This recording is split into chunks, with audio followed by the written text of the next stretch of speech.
Assalamualaikum warahmatullahi wabarakatuh.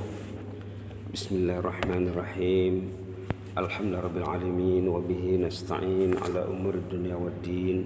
Wassalatu wassalamu ala asyrafil mursalin sayyidina wa habibina wa syafi'ina maulana Muhammad wa ala alihi wa sahbihi wa sallim tasliman katsiran bi rahmatika arhamar rahimin. Ya arhamar rahimin, ya arhamar rahimin, irhamna bi rahmatikal wasi'ah wa inna ala husnil qiyami wa husnil siyam ya mujibas sa'ilin waj'al siyamana wa qiyamana imana wa ihtisaba. Allahumma ij'al siyamana wa qiyamana imana wa ihtisaba ya mujibas sa'ilin wa atiq riqabana wa riqaba abaina wa ummahatina wa ahla baitina minan nar. Allahumma atiq riqabana minan nar wa adkhilna al-jannata mal abrar ya aziz ya maulana ya sattar ya ghaffar bi rahmatika arhamar rahimin. Subhana rabbika rabbil izzati amma yasifun wa salamun alal mursalin walhamdulillahil alamin. Alhamdulillahil alamin. Kita lanjutkan perbincangan tentang pesan emas kata-kata hikmah Ali bin Abi Thalib karramallahu wajhah. Ala inna dunya qad irtahalat mudbirah wal akhiratu muqbilah wa likulli wahidatin minha banun fakunu min abna'il akhirah wa la takunu min abna'id dunya. Al-yawma amalun wala hisab wa gadan hisab wala amal. Begitulah kata-kata Ali bin Abi Thalib karramallahu wajhah radhiyallahu anhu dalam kitab Sahih Bukhari. Kata-katanya ini dibagi kepada 5 bahagian ya. Kita ada bincang bagian 1, 2 dan 3. Sekarang bagian 4. Bagian 4, al-yawm amal wala hisab. Hari ini kita masih hidup ya. Hari ini amal tanpa hisab. Kita beramal. Amal kita belum dihisab lagi.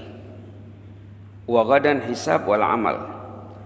Esok bila sudah menghadap Allah di hari pembalasan, hisab bukan untuk beramal, untuk dihisab saja.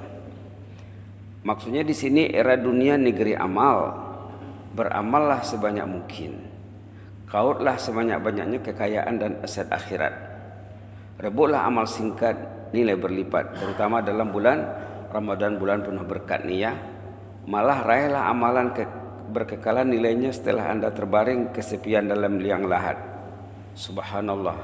Orang yang bijak dia akan mengatur agendanya. Dia akan membuat amalan yang berkekalan pahalanya setelah dia terbaring di liang lahat nanti.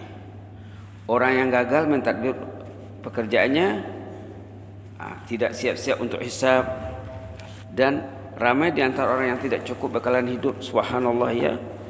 Nanti bila orang itu meninggal, yang tak pandai mentadbir kehidupannya, bila meninggal dosanya hidup. Subhanallah. Jadi secara garis besarnya ada 2 kategori manusia, atau 3 lah ya. Secara garis besarnya ada 3 kategori manusia. Ada orang yang meninggal, berhenti amal ibadahnya, berhenti juga dosanya. Ada orang yang meninggal, amal ibadahnya berterusan mengalir. Ada orang yang meninggal, dosa yang mengalir. La haula wala quwwata illa billah. Subhanallah. Maka dikatakan di sini, dekatilah rumah Allah, lubuk dan ladang amal yang tiada tara. Rumah Allah ini ladang amal, lubuk amal yang tiada tara. Mudah-mudahan bila kita mendidik diri dan ahli keluarga serta masyarakat mencintai rumah Allah, mencintai kitabullah, mencintai ketaatan secara umumnya, mudah-mudahan kita termasuk kategori orang yang bila dia meninggal pahalanya hidup terus menerus, insyaallah. Bacalah kitabullah agar dosa Anda terhapus karena baca Quran. Kalau Quran tak baca, hati rosak. Bila hati rosak, orang itu akan buat dosa. Orang itu akan menimbun dosa karena hatinya rosak. Karena faktor kebaikan hati, faktor yang untuk merawat hatinya tidak dilakukan, yaitu membaca kitabullah ya. Kalau kitabullah dibaca, dosa akan terhapus, hati akan terawat, sehat maksudnya. akan terawat dengan baik. Kekosongan rohani pun terpenuhi. Jangan biarkan rumah Anda menjadi kubur lantaran penghuninya hidup lalai dari zikrullah. Orang yang dalam rumahnya tak ada Quran, tak ada salat, tak ada zikir, dalam hadis sahih dikatakan rumah itu ibarat kubur dan penghuninya ibarat mayat. La haula wala quwwata illa billah. Itu dalam hadis ya. Bukalah contohnya kitab hadis Riyadhus Shalihin, akan jumpa di sana dengan bab-bab tentang zikrullah ya. Poin terakhir kelima, esok hisab tanpa amal. Hera akhirat negeri hisab. Di sana tak ada kesempatan beramal. Rata-rata orang yang tidak beramal di dunia menyesal. Rata-rata orang yang tidak beramal di dunia menyesal nak balik ke dunia. Bukan saja di akhirat lagi ya, masa nak meninggal pun kita ada bincang dalam poin 2. Dalam poin 2 kita ada bincang orang yang cuai masa hidupnya bila nak meninggal, ataupun dalam poin 3 ya, dalam poin 3 surah Mukminun ayat 99 dan 100, orang yang tidak beramal masa hidupnya bila rohnya dicabut, ya Allah jangan cabut rohku dulu ya Allah, saya ingin beramal, selama ini saya masih menunda menangguh. Itulah akan terjadi. Kebanyakan manusia menyesali sikap kecuaiannya semasa negeri amal, lantaran ternyata hisabnya susah. Ada yang susah, sangat susah sekali ya. Tersebut dalam suratul Insyiqaq, dalam suratul Kahfi juga. Kebaikannya sedikit, malah ada kebaikan yang terhebah. Amal yang sedikit itu pun terhebah ataupun terdelete. Subhanallah. Itulah peringatan Sayyidina Ali. Kita tutup dengan satu doa diambil pada hadis riwayat Imam At-Tabarani. Dulu sudah pernah disebut. Doa ini patut dibaca banyak dalam bulan Ramadan kan ya. Patutnya ya, karena bulan Ramadan bulan membaiki nafsu. Bulan Ramadan bulan membaiki nafsu, membersihkan hati, bulan bertaubat. Inilah doa di antara yang dicadangkan yang terdapat dalam hadis riwayat Imam At-Tabarani.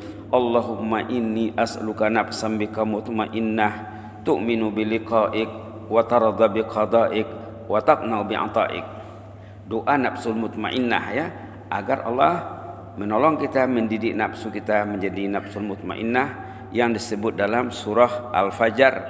Surah Al-Fajr ya, ayat 27 hingga ayat 30. Ya ayyatuhan nafsul mutmainnah irji'i ila rabbiki radiyatan mardiyah wadkhuli fi ibadi wadkhuli jannati. Ayo kita baca sama-sama doa ini. Allahumma inni as'aluka nafsan bika mutmainnah tu'minu biliqa'ik wa tarda biqada'ik wa taqna bi'ata'ik. Ya Allah, kurniailah kami ini nafsul mutmainnah. Nafsul mutmainnah ini ada 3 sifatnya ya. Pertama, mengimani saat bertemu dengan Allah, selalu teringat kita akan bertemu dengan Allah. Yang kedua, redha dengan ketentuan Allah. Yang ketiga, qanaah, berpuas hati dengan apa pemberian Allah. Mudah-mudahan menjadi manfaat bagi kita ya, amin rabbal alamin. Alhamdulillah kita selesai dengan surat tentang Sayyidina Ali. Kita teruskan dengan tafsir Al-Munir. Barangkali hari ini bagian akhir ya daripada tafsir